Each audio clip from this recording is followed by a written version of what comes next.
Ladies and gentlemen, the work never stops, even on Christmas morning. We got a lot of news to get into on this December 25th, 2023. And I hope you guys are having a very Merry Christmas. It's the season to spend time with your family. Crack open a nice bottle of eggnog, pour some spiced rum in there, make sure it's ice cold.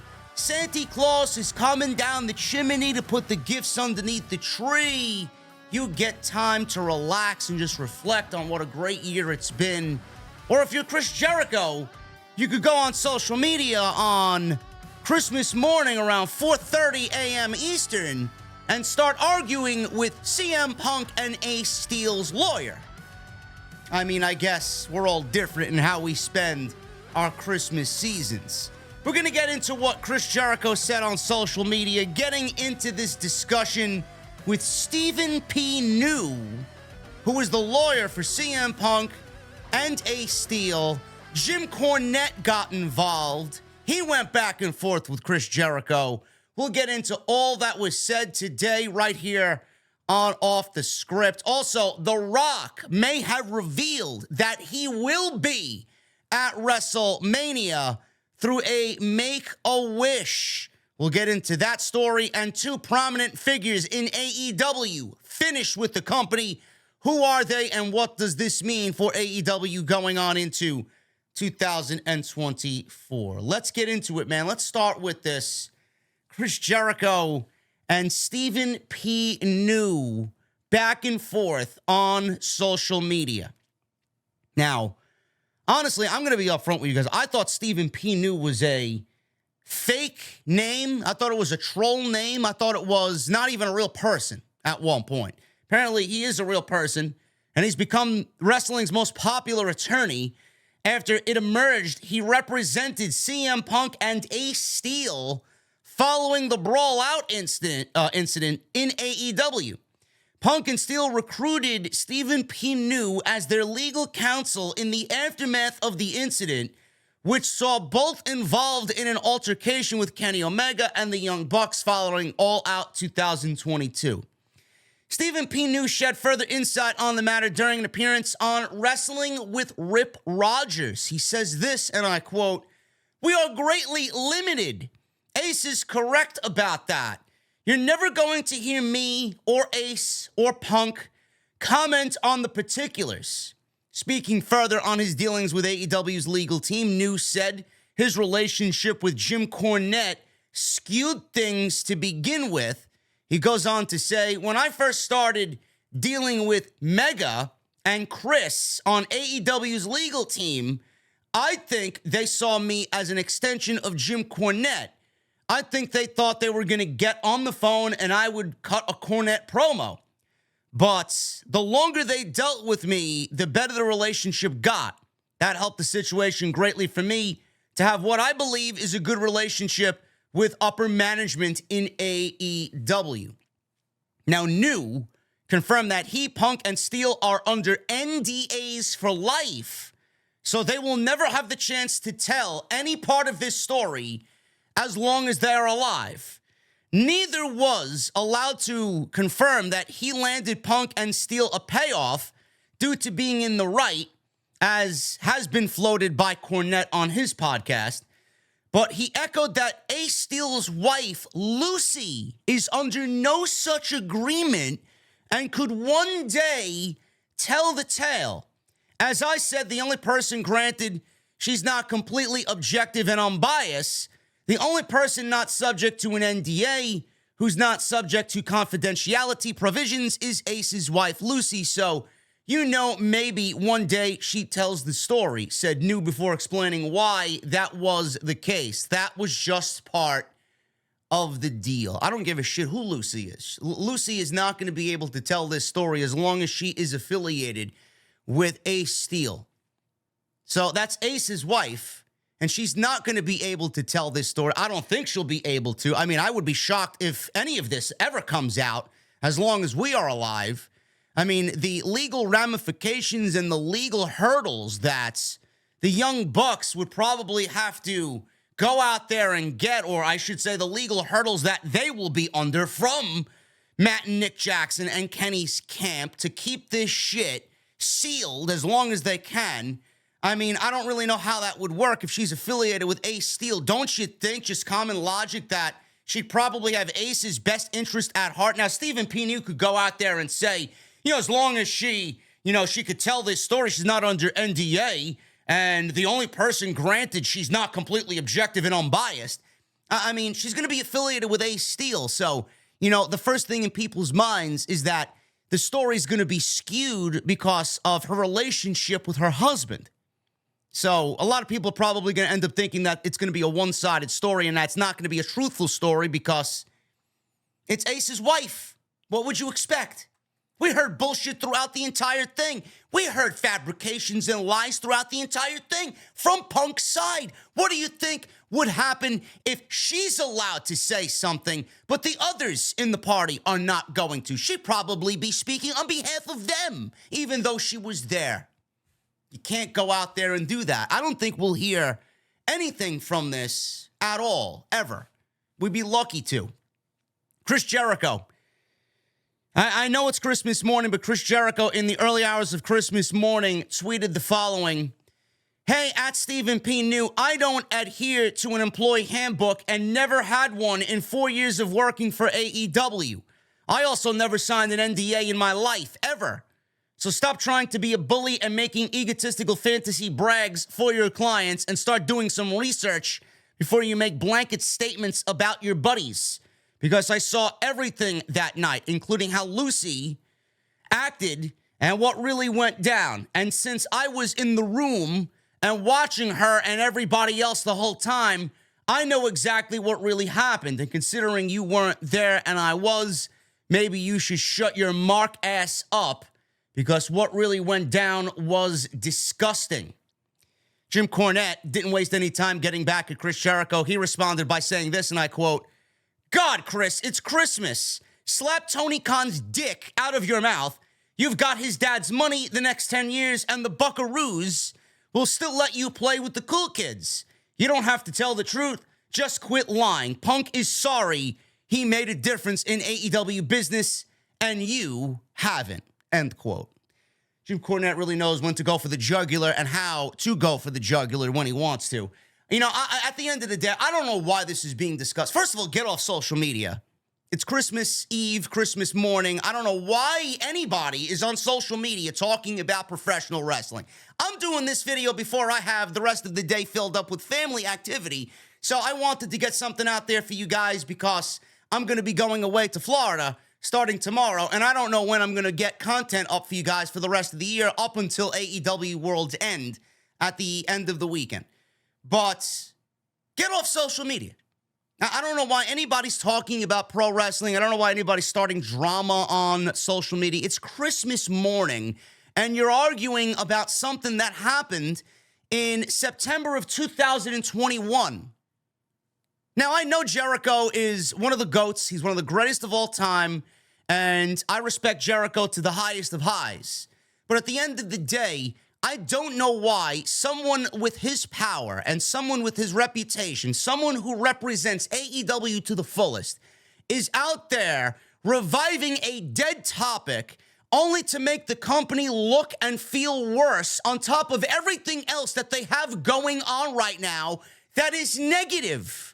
Why are you bringing negative feeling and aura to AEW when they should be concentrating on moving past all of this and moving on into the new year fresh? I don't get it. It makes zero sense to me. AEW should be focusing on not what WWE's doing, not what Cody's doing, not what Punk is doing, not what Ace Steel is doing. Tony Khan and the rest of everybody there should be concentrating on what AEW needs to do. Because quite frankly, after this fucking reveal of the devil, after Christian and Copeland and the Continental Classic, what the fuck do they have lined up as far as story goes on AEW television to carry us into the next 6 months? Mind you, carry us into Wembley. What do we got going on? Get off of social media and stop causing drama. Everybody needs to move on from this. Do you think Punk is worrying about what the fuck Tony Khan, Chris Jericho, the Young Bucks, Adam Page, Kenny Omega? Do you think he's worrying about what they got going on? Do you think he gives a shit? He doesn't care. So why do you care? Punk is going to be main eventing WrestleMania with Seth Rollins. Do you think he gives a shit about the fucking Young Bucks? He doesn't. So why are you giving this more energy than it truly deserves? I don't understand. AEW doesn't need this. They already have this negative connotation about them. They have this negative feel about them. They're not hot right now, and this is only going to cause more problems. Seriously. I don't understand them. I really don't. Back and forth is not going to do good for AEW here, especially with Jericho, Jim Cornette mentioning this shit. Move on and worry about what you need to do. That is it. AEW loses another VP. Tony Khan seems to be making internal changes to the company. A major name with AEW is expected to leave the company at the end of the year. Word has made its way around that in the industry, that longtime AEW employee Raphael Morphy will be finishing up with the company at the end of the year. Morphy has served as the vice president of live events and touring.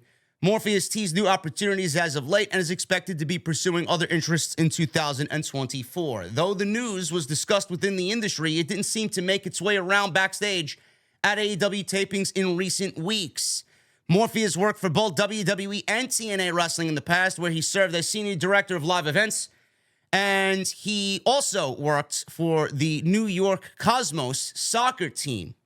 In an update, we're told Morphy is set to do work with the Barclays Center, says Fightful Select. Fightful Select and Raj Giri have also learned that as of now, Chief Marketing and Merchandising Officer Dana Massey is expected to finish up with AEW as well at the end of the year. She's been there since the start and is married to Matt Jackson of the Young Bucks. No word yet on why she is exiting the company, but clearly she was very valuable in AEW at this point. There's no word on who will be stepping in to fill her role. As I said, Massey's the wife of Matt Jackson from the Young Bucks. Both of these situations are great moves. AEW seems to be taking the weakest parts of their company right now, and Tony Khan seems to be cleaning house. This is a Tony Khan decision, whether you want to believe it or not. I know the last time we talked about a major name internally leaving AEW, a lot of people brought it down upon, others outside Tony Khan to make that decision. Mike Mansory fired so-and-so. No, Mike Mansory didn't fire anybody. Mike Mansory didn't get rid of anybody. It's all at the feet of Tony Khan. None of those decisions are made by anybody else but Tony Khan. Kevin Sullivan was fired by Mike Mansory. No, he wasn't. It was all Tony Khan. Tony Khan seems to be internally cleaning house and putting people in positions to make the show better and give AEW a better look and feel going into 2024. I can't sit here and tell you these are bad moves. What is the one thing people complain about when it comes to AEW? The live attendance, the buildings that they run, the way that they look on television, camera angles, this, that. Now I'm hearing people didn't really like the merchandising options, that they got boring. Some of the merchandise at these shows, I did a deep dive into this. A lot of the people felt that the merchandise at these live shows is terrible. So she's leaving. Dana Massey is leaving the company. Now, I don't know if her contract was up. I don't know if Tony's letting her go. I don't know what's going on. I mean, it seems to be a pretty big deal, being that she's married to Matt Jackson, right? I mean, things need to change. If areas are struggling, then you need to make the appropriate changes to get people in there that are going to inject life and do better in those positions to get those departments where they need to be. The live attendance is fucking terrible. The buildings that they run are fucking terrible. I don't understand it. You could sit there and talk about logistics. You could sit there and talk about this and that. You know, they want to come off as a major player. Sometimes running a smaller venue means that they don't have the TV production end of things up to par. The internet this, the internet that. I don't give a shit where they run. It's 2024. We shouldn't be worrying about fucking internet connection. Give me a break. They got to run smaller fucking venues to fit what they are doing. If you can only sell 3,000 tickets, maybe you shouldn't be fucking running a building that seats 16,000. It's ridiculous. It comes off looking terrible. That's not the AEW I remember. You watch these shows, you listen to these shows, you go to these shows, they feel empty. I mean, you got 3,000 people sitting in a fucking venue filling 16,000 seats. It sounds like an echo chamber. You can't sit there. That's not the AEW I remember, man. The AEW I remember is vibrant, fun, energetic, loud. You don't get that sense anymore, man. You watch these shows and they feel empty. The shows could be fucking all-time bangers, but the shows feel empty. Tony Khan's making the appropriate changes here. Get someone in there that's going to do better to get these shows where they need to be. The merchandise. I haven't bought an AEW shirt in quite some time, man. You know, in the early days of AEW, I couldn't wait to get my new AEW shirt. I couldn't wait to go out and buy the newest, coolest t-shirt. I haven't bought one fucking shirt in years. Years. Because nothing resonates with me. It's all the same shit. I don't know what's going on. I don't know what's going on. I don't know if AI, that's another aspect about it. I don't know if AI has a problem with it, you know, or has to do with the problem.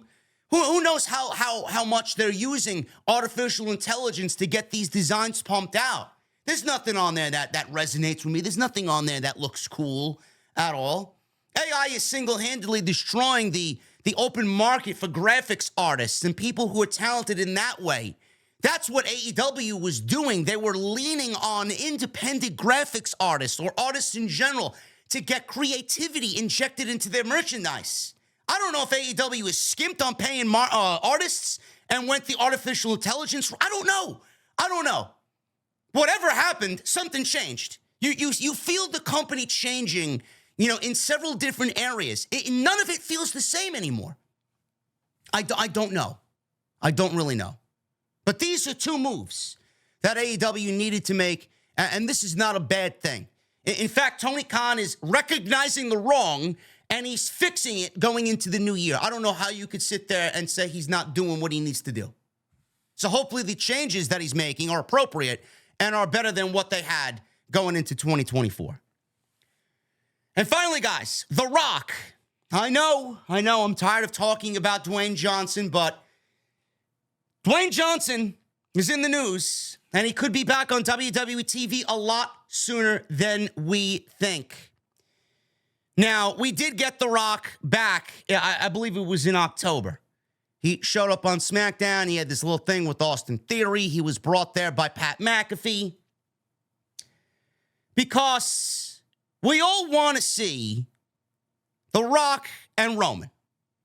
That's what the fans want. The story ties up with Rock and Roman, the end of the Tribal Chief era, right? I get it. So Dwayne, he went on social media on Saturday and noted that he met with young Jaden during a Make-A-Wish visit. The Rock praised the 15-year-old who happens to be a big pro wrestling fan. In the same post, The Rock stated that he told Jaden, and I quote, a little secret that may or may not involve some dude returning to the WWE to lay the smackdown on all their candy asses. Now, the post raised some eyebrows because on September 15th, while on the Pat McAfee show, he hinted that he would be open to returning for a program with Roman Reigns at Wrestlemania 40. On that same day, it wasn't October, it was September 15th. On that same day, he appeared on Friday Night SmackDown in a segment with Pat McAfee and Austin Theory. Now, The Rock previously stated that he was penciled in for a match with Roman Reigns at WrestleMania 39, but things didn't line up creatively. In September, Dave Meltzer reported Rock vs. Reigns was not scheduled for Mania 40, and not that now that the actor writer strike is over, it's expected that he will be busy in Hollywood. However, if Rock feels he can do the match this year, then obviously he would get it. His social media post on Saturday would seem to indicate that he could be back for WrestleMania season.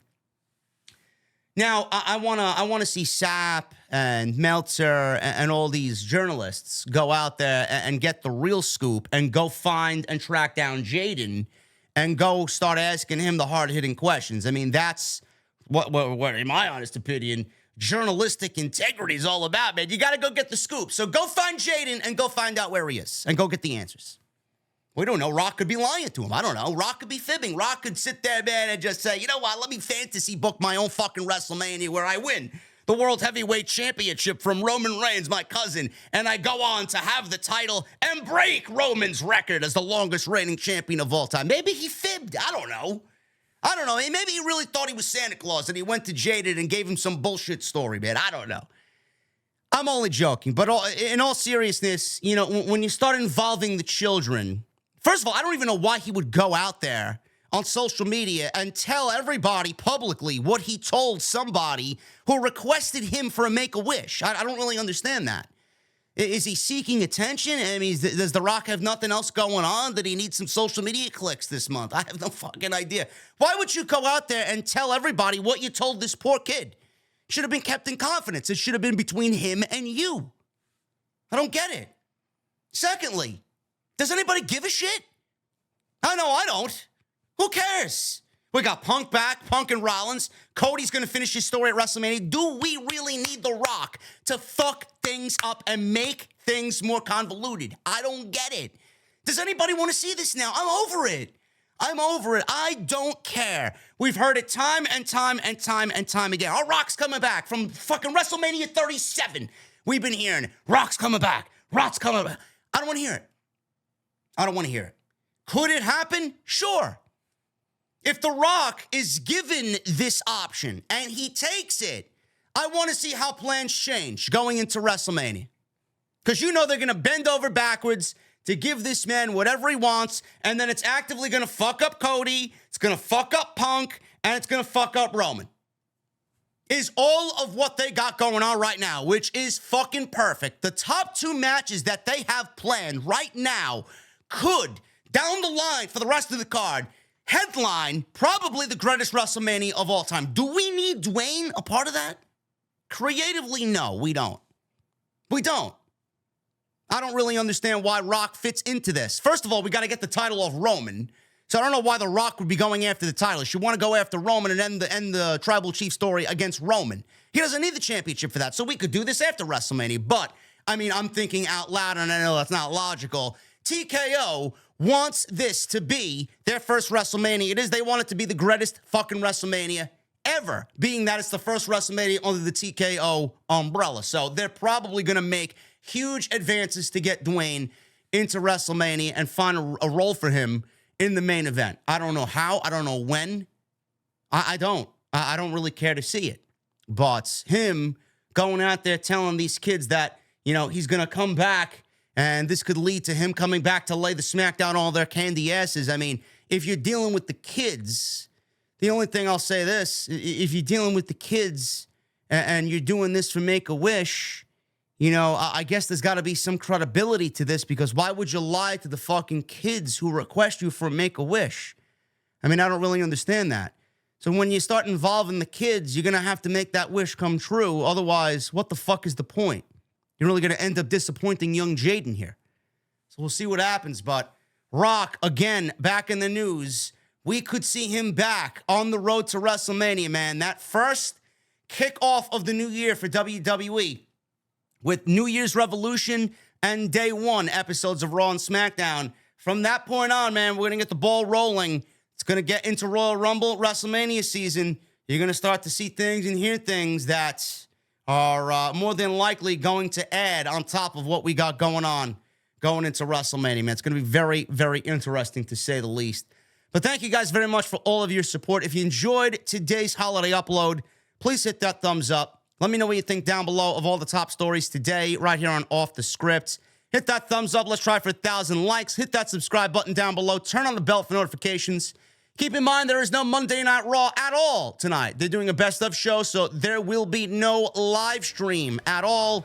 I will see what's going on with my guy, Andrew Baydala, and myself tomorrow for TNT.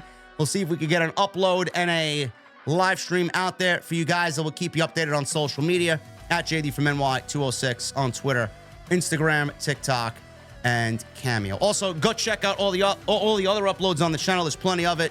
I've been uploading daily for the last several days. Go and check all the content out. And until then, guys, have a Merry Christmas, and I will see you probably back here tomorrow with more news right back here on Off the Script. I'll see you guys later.